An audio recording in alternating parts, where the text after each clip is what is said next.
A Cadeia da Prece, Jesus mais perto de você. No Salmo 34, eu gosto muito de salmos, não dá para notar, né? Quase não prego sobre salmo. Mas foi numa ocasião muito diferente, muito peculiar. E, na verdade, entre duas ocasiões muito peculiares na vida de Davi, que ainda não era rei, já era ungido, e por isso mesmo estava sendo terrivelmente perseguido pelo rei Saul, que queria simplesmente matá-lo. Então, numa dessas incursões, ele foi avisado pelo seu grande amigo Jonatas, que era filho do rei, mas muito amigo dele, para que ele procurasse escapar, fugir. E no meio disso, ele escreveu esse salmo, que na sequência a gente coloca para vocês aqui. Louvarei ao Senhor em todo o tempo, o seu louvor estará continuamente na minha boca. A minha alma se gloriará no Senhor, os mansos o ouvirão e se alegrarão. Engrandecei ao Senhor comigo e juntos exaltemos o seu nome. Busquei ao Senhor e ele me respondeu. Livrou-me de todos os meus temores. Olharam para ele e foram iluminados, e os seus rostos não ficarão confundidos. Clamou este pobre e o Senhor o ouviu e o salvou de todas as suas angústias. O anjo do Senhor acampa-se ao redor dos que o temem e os livra. Provai e vede, ou seja, obedecei, o Senhor é bom, bem-aventurado o homem que nele confia. Temei ao Senhor vós os seus santos, pois não tem falta alguma aqueles que o temem. Os filhos dos leões necessitam e sofrem fome, mas aqueles que buscam ao Senhor, de nada têm falta. Vinde, meninos, ouvi-me, eu vos ensinarei o temor do Senhor.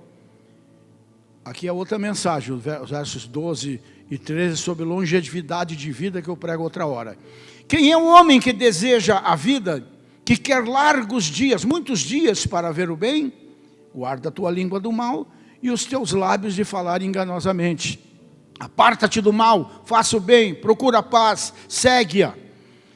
Os olhos do Senhor estão sobre os justos e os seus ouvidos atentos ao seu clamor. A face do Senhor está contra os que fazem o mal, para desarraigar, arrancar com raiz de tudo da terra a memória deles.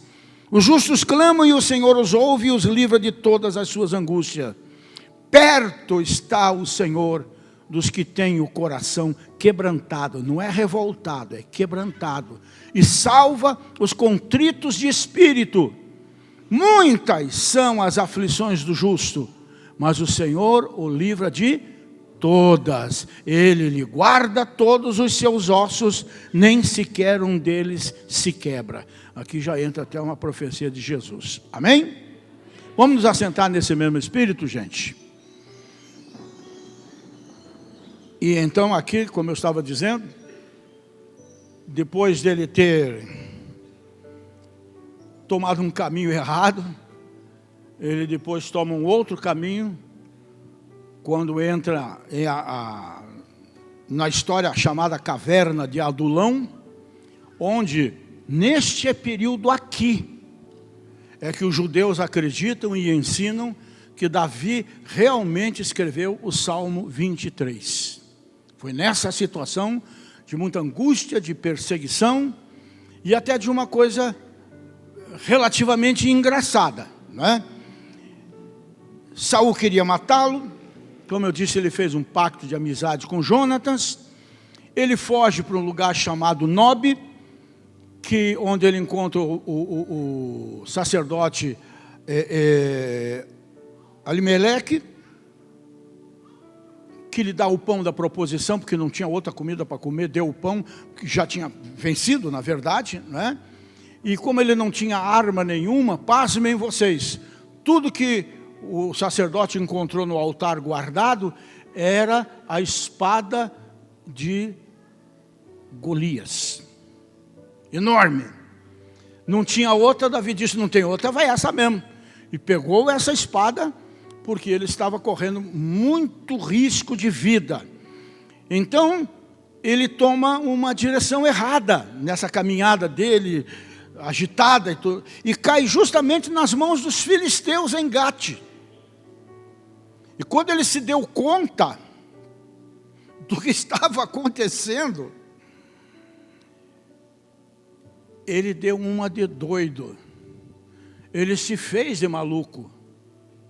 Ele fingiu que estava doido, dizendo coisas desconexas, agindo, não é, doidamente, inclusive provocando como se estivesse babando, louco e tudo mais. E o rei de Gate viu aquela situação dele, disse: tira esse doido da minha frente, já chega os problemas que eu tenho, joga ele para fora. Era tudo que ele queria, né? E ele foi jogado para fora, né? E então, como eu estava dizendo, fugiu para a caverna de Adulão, onde 400 homens de Israel, fugidos também, e que não era a fina flor de Israel, não. A Bíblia diz claramente que eram todos homens endividados, desgostosos e vivendo em aperto. Se uniram a ele, já não estava mais sozinho, já tinha um pequeno exército com ele, né? E, repito, como dizem os judeus, nesse período, ali na caverna de Adulão, numa situação bastante complicada, ele escreveu o Salmo 23. E por que eu faço questão de acentuar isso? Porque quando a gente olha para o Salmo 23, parece mais uma poesia. Na verdade né? É um cântico. Mas parece mais uma poesia delicada. Não é não. Muito pelo contrário. É um dos salmos mais poderosos, mais fortes das Escrituras, que eu continuo aceitando uma versão um pouco melhor, muito mais forte do que essa. O Senhor é o meu pastor, nada me faltará.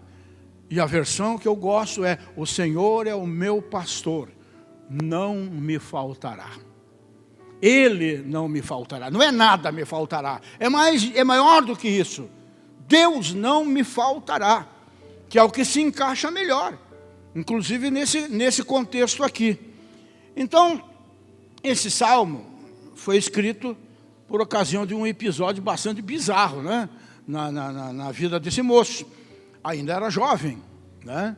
Ainda estava um pouquinho longe de assumir o reino, mas já estava experimentado nas perseguições daquele rei doido que já tinha caído da graça. E isso é muito comum, se acostume com isso, principalmente dentro da igreja. Tem gente que já caiu da graça por pecado, por uma porção de outras coisas, e são os que mais procuram te destruir na fé, te arrancar da igreja, te desestimular. São verdadeiros agentes do mal, porque já não tem mais graça. Não quero usar a outra palavra, né? Já não tem mais graça. E graça é tudo o que nós precisamos, inclusive para achar graça aos olhos de Deus e aos olhos do nosso próximo, né? Então, como eu já disse, ele fingiu ser um amalucado, né? Na presença do rei Abimeleque, e acabou dando certo. Foi uma estratégia maluca que ele engendrou naquele momento, talvez até um pouco discutível, mas entre morrer e parecer maluco, estou doido, né? Mas estou vivo, né? Eu quero escapar dessa, né? Então, independentemente da legitimidade ou até mesmo, vamos assim dizer, da eficácia dessa estratégia, ele simplesmente reconhece nesse texto que Deus é o seu libertador. Por mais maluca que seja a situação, por mais improvável ou estranha que seja a pessoa que vem te ajudar, as circunstâncias que conspiram a teu favor, é a ação de Deus na nossa vida, não é a nossa esperteza, não é a nossa inteligência, mas é a mão de Deus. Muitas vezes até na estrada, né? Um golpe no volante, você está morto. Por que tanta gente está se matando? Por vaidade e por burrice. Né? Porque a vaidade fica se olhando no espelho, e aí vai achar o espelho grudado num poste. Né? Se distrai, Ainda bem que agora está acabando isso. Os carros modernos já não tem mais CD nem nada para ficar fuçando ali. Não tem nem rádio, a não ser digital, né? E só tem pendrive. Bota um pendrive ali, não precisa mexer mais em nada, porque, caramba, eu tenho pendrive com 2, 3 mil músicas, né? E o Célio ainda me deu um aqui agora, só com hinos mais novos que a gente canta na igreja aqui, que tem mais umas centenas aqui para a gente ouvir. Uma porqueirinha dessa, rapaz, você vai daqui ao Japão de carro pela estrada e não repete música. Coisa impressionante, né? Imagina o que vem pela frente, né? Mas tudo bem. E outros, essa desgraça do celular que me deixa irritado o dia inteiro. Ô mulherada, pelo amor de Deus. Esquecem do mundo, o sinaleiro abre, fecha de novo e elas... E a gente que nem trouxa lá atrás, né? É difícil. E muitas vezes, na estrada não dá tempo. E então, muitas vezes, o que muitos chamam de golpe de sorte, alguma coisa que inadvertidamente você diz, mas eu nem me lembro de ter feito isso. Não fez, foi Deus que fez para livrar a tua vida do mal. Foi o que aconteceu aqui. Davi reconhece que Deus é o seu libertador. Nas minhas aprontações nas estradas há quase 60 anos, de quantas eu me livrei? Vocês podem não acreditar, mas eu tenho 55 anos de carteira, eu nunca bati. E também nunca andei devagar. E é vapt-vupt, é para lá e para cá e tudo mais. Mas eu estou sempre nessas horas dizendo, o Senhor é quem me guarda. Até porque se Ele não guardasse, não tinha sobrado nem o certificado, né? Mas Ele tem realmente guardado, né? Então, gente, não é a nossa sabedoria, não é a nossa esperteza, como no caso do Davi aqui, é a providência de Deus na nossa vida, nos livrando de todos os males. Essa é a verdade que você precisa confirmar continuamente no seu coração. Quem cuida de você é Deus. Você não está com essa bola toda. Você não é tudo isso que você imagina. Se não fosse Deus na sua vida, você não seria nada. Mas porque Deus está na sua vida, você é e pode tudo nele. Amém? E temos que aprender isso com um homem que era como nós, cheio de pecados, cheio de fraquezas.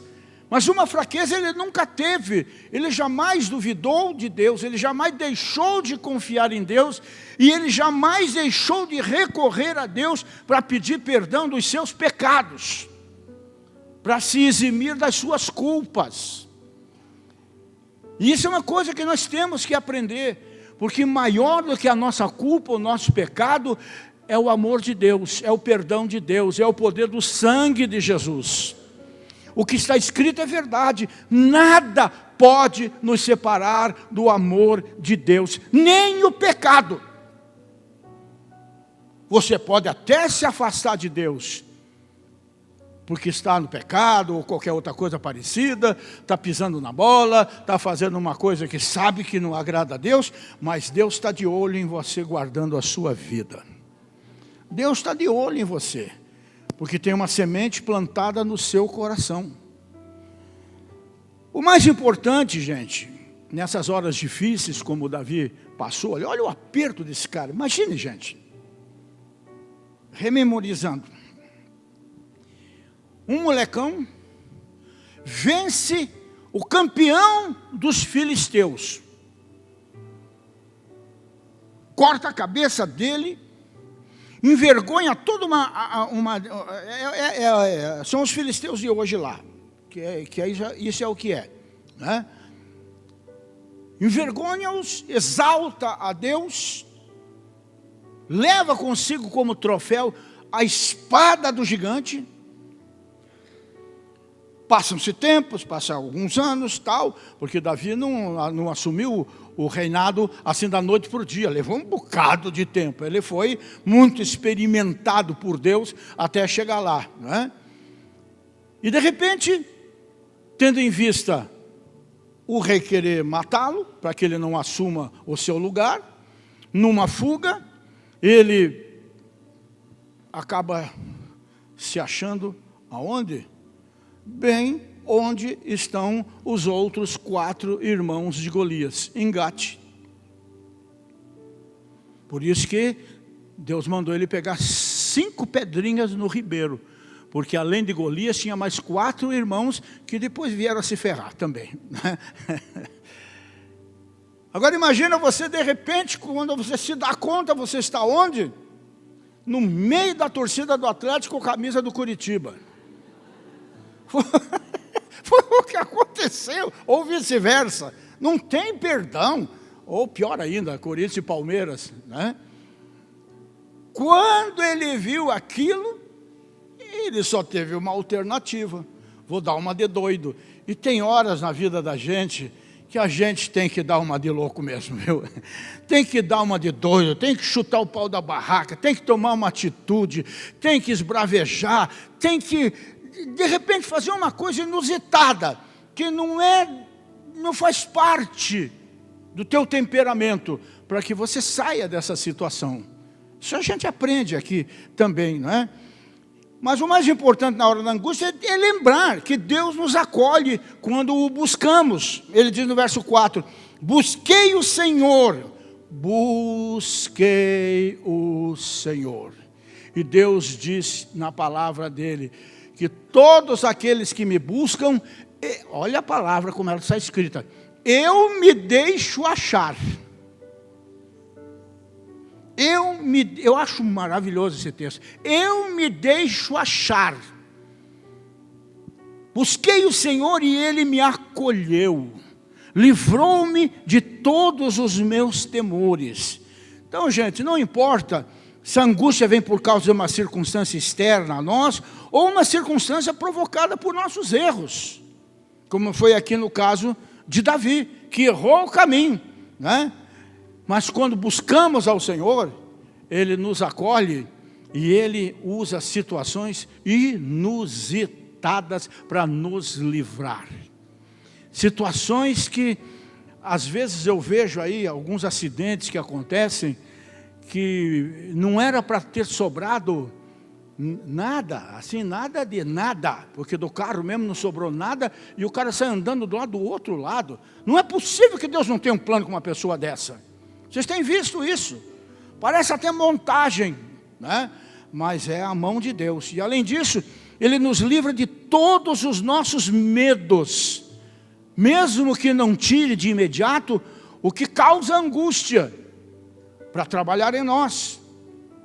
Veja que o problema pode nem ainda estar solucionado, mas uma coisa é certa: Deus já age livrando o nosso coração de medos, de aflições, de desesperos, o que é vital para termos condições de administrar normalmente a nossa vida em todos os sentidos da nossa vida. E não importa, gente, o número de problemas que nos trazem aflições. A Bíblia diz que Ele é fiel e poderoso para nos livrar de todas elas. Verso 19, muitas, Deus nunca enganou ninguém no que diz respeito à nossa estada nesse mundo de trevas. Muitas, não poucas, são as aflições do justo, do crente, do evangélico, do remido pelo sangue de Jesus. Mas o Senhor de todos o livra. De todas as situações o livra. Por isso Ele também diz lá, uma passagem bem conhecida, 43 de Isaías, né? Quando passares pelas águas, quando passares pelos rios, quando passares pelo fogo. A gente gosta de enfatizar isso. Ele não diz se você passar, Ele diz quando vai acontecer. Muitas são as aflições dos justos, mas eu estarei com você. Eu atravesso o rio, atravesso as águas, você não vai afundar, não vai ser arrastado e nem vai ser queimado pelo fogo, porque eu vou estar junto. Uma promessa espetacular, comprovada na vida dos 3 jovens hebreus, lá na Babilônia, que foram lançados na fornalha, 7 vezes aquecida. Os soldados que os jogaram lá dentro caíram torrados, que nem...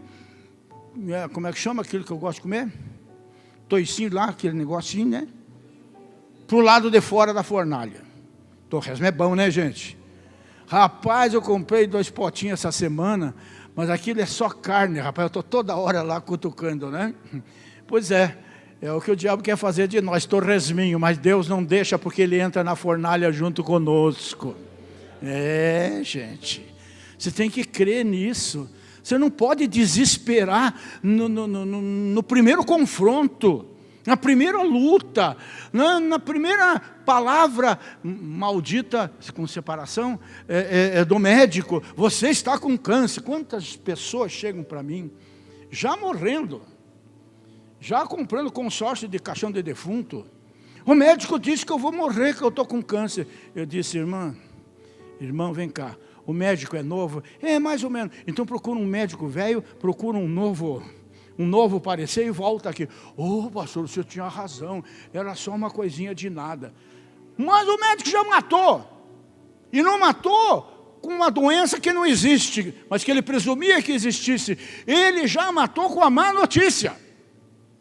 Ele já tirou uma bala de negatividade na pessoa, e principalmente, isso que me deixa mais furioso, principalmente os evangélicos, aceitam isso facinho.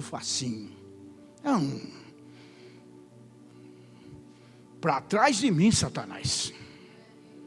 Não aceito isso em nome de Jesus, é mentira.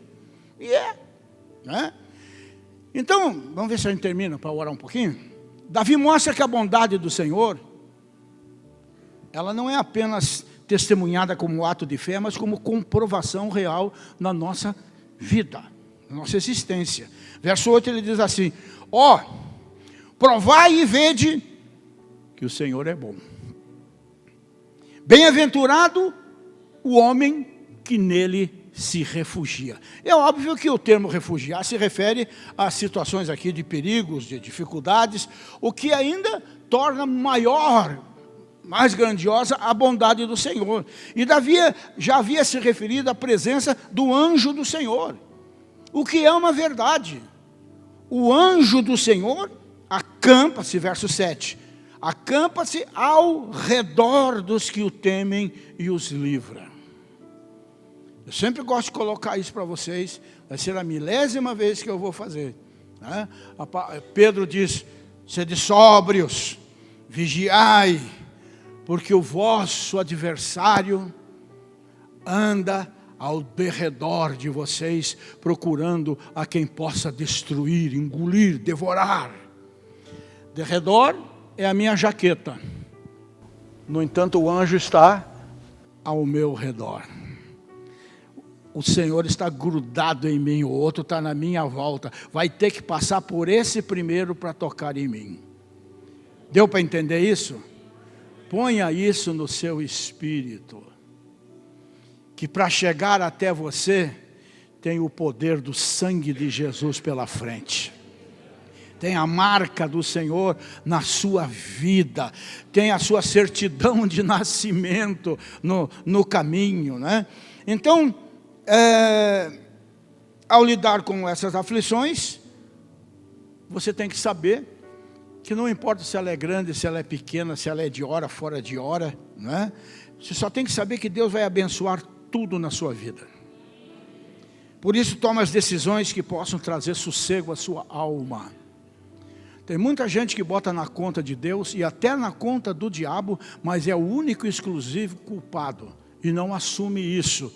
Quando assumir, se arrepende, pede perdão e livra desse mal e deixe que o Senhor use todas essas circunstâncias para abençoar a sua vida. Comece obedecendo a sua ordem, que ele diz aqui no verso 14, que é como eu disse, de 12, 13 até 14, tem uma mensagem muito bonita aqui sobre longevidade, né? Ele diz assim, aparta-te do mal, pratica o que é bom, procura a paz, e empenha-te por alcançá-la. É por causa da convicção acerca da bondade de Deus que Davi deixa aqui o seu testemunho para nos inspirar a fazer o mesmo. Ele diz no verso 6, clamou este aflito, e o Senhor o ouviu, e o livrou de todas as suas tribulações. Um versículo só, para 4 pontos aqui, para a gente também montar uma mensagem bonita, né? Abra seu coração nessa noite, principalmente, todo dia da sua vida, toda manhã da sua existência. Abra seu coração, seus lábios, para clamar pelo socorro do Senhor, e em breve você também juntará seu testemunho ao de Davi, pois certamente Deus vai ouvir você. Acredite, Deus tem prazer em te ouvir. Deus tem prazer em te atender. É relação pai e filho. Todo pai tem prazer em ouvir o filho, e se o filho lhe pedir alguma coisa, com certeza fará o possível e o impossível para lhe conceder. E imagine um Deus de amor, que já provou esse amor, dando o seu próprio filho para morrer em nosso lugar. Nossa vitória, nossa conquista, nossa resposta já foi efetivada na cruz. Clame em nome de Jesus. Não tem 2 caminhos para chegar a Deus. Jesus disse: eu sou o caminho, a verdade, a vida, tudo absoluto. Então esse é o caminho para chegar a Deus. Não perca tempo com secretárias, com secretários, com memorandos. Vai direto ao Pai.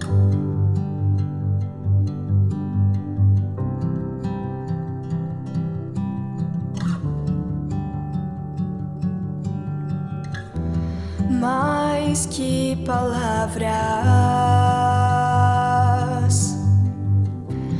mais que canções, meu coração é o que queres de mim. Mais que palavras, mais que canções, meu coração é o que queres de mim. Tudo que eu quero é estar perto de ti, viver algo novo em teus braços, meu Senhor. Vem com seu amor e transforma o meu interior, o meu interior.